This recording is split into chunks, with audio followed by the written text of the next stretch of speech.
Hi, my name is Lori Listerman, and today I am going to talk about a disorder that quite a few of our students have and you will see in your classroom. And it is one that we are all familiar with, hopefully, ADHD. ADHD stands for Attention Deficit Hyperactivity Disorder. So let's begin with talking about what is the definition of ADHD. It is a chronic condition which causes our students to have difficulty in attention. They could have hyperactivity and could have impulsiveness. Let's go over some of the facts on ADHD. First of all, it is among the most common neurodevelopmental disorders in childhood. And according to a study that was done in 2016 by the Centers for Disease Control and Prevention, we have about a little over 6 million children in the United States, anywhere between the ages of 2 to 17, that have been diagnosed with ADHD.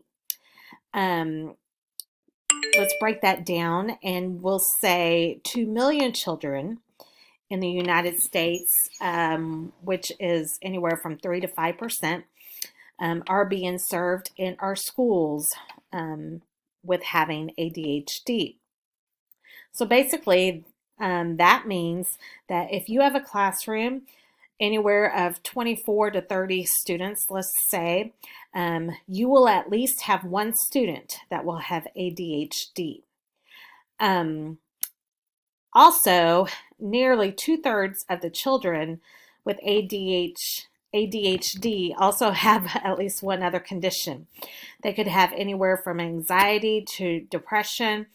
They could be on the spectrum of autism. They could have a learning disorder, and so forth like that. Some of the other interesting facts are, first of all, we need to understand that adults and children tend to experience the same symptoms of those with ADHD.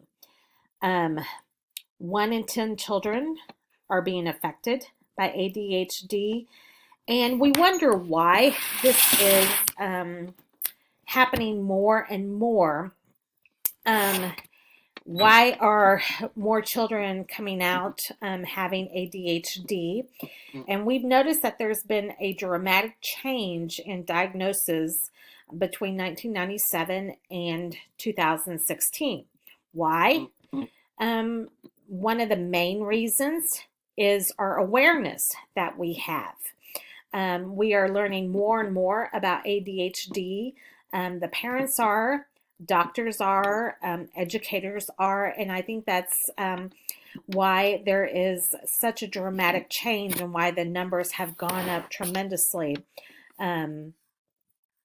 for ADHD students that are being served. Let's move on.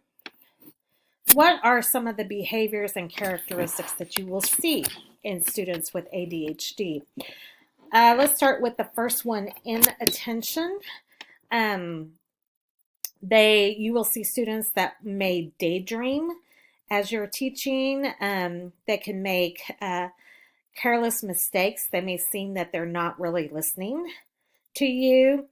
And they have difficulty following just basic instructions. They may be hyper all the time, which could be trouble setting still, constantly on the go. They're fidgeting. They're tapping their hands, their feet. They're talking. They're making noises excessively. Some of these students take unnecessary risk. You might see those characteristics in these students. So what are some of the other causes that we can find out about students with ADHD? They could have some underlying factors, such as a distraction caused by anxiety that they have all the time.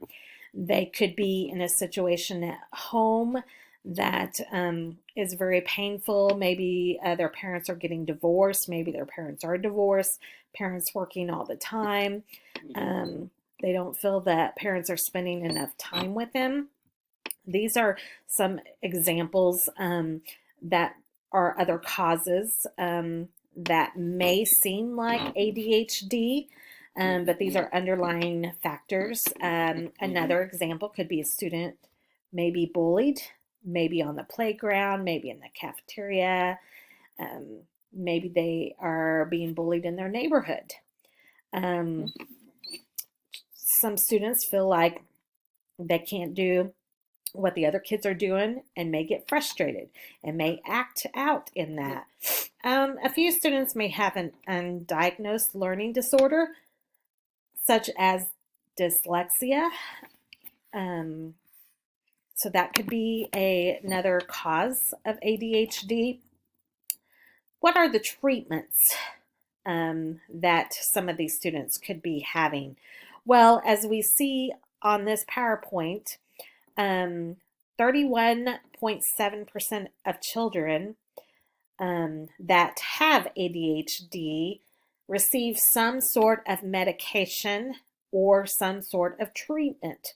And if we break that down, those that are receiving medication alone are 30.3%, and those that are undergoing behavioral treatment only, no medication, are a little less than 15%. So what are some class-wide interventions that we could do to help our students? Well, let's start out with directions. When we're giving directions, let's try first to make a minimal number of directions or giving a minimal number of steps at a time. Not to overwhelm the students. We could provide written directions, which basically means we write down the steps and the directions for the assignment, for the project. We could also have some models so the students could see the beginning and the end of the project. We need to make sure, though, by doing that, that we allow extra time for completing the project, for completing the certain task. We could reduce the length of assignments that they have, make sure that we're providing enough work breaks so that way they're not feeling overwhelmed. Some other interventions that we see could be as simple as peer tutoring, providing many of the same supports as one-on-one instruction by having a peer work with them. We have cooperative learning, which is carefully structured groups in which students are assigned a role and they're given the expectations for that role and the outcomes for that role. We could have some sharing strategies, some partner reading, where we team up our students with others and have them read sections of the assignment to each other. Learning games, computer games, a lot of students like that. And seating arrangements could be that we have that student move to the front instead of sitting at the back, or we give more space in between. Those are some examples of some interventions that we could have. Prevention strategies, nonverbal supports, and I like this, making eye contacts and hand gestures with the students, giving the students a choice as a reward. Hey, if you do this, then when you're done with the assignment, I will let you pick a computer game to play or something like that. If the student likes music, letting them listen to the music, to a certain music, maybe some calming music, anything like that, or maybe some visual prompts as example of a poster in the room that gives the expectations.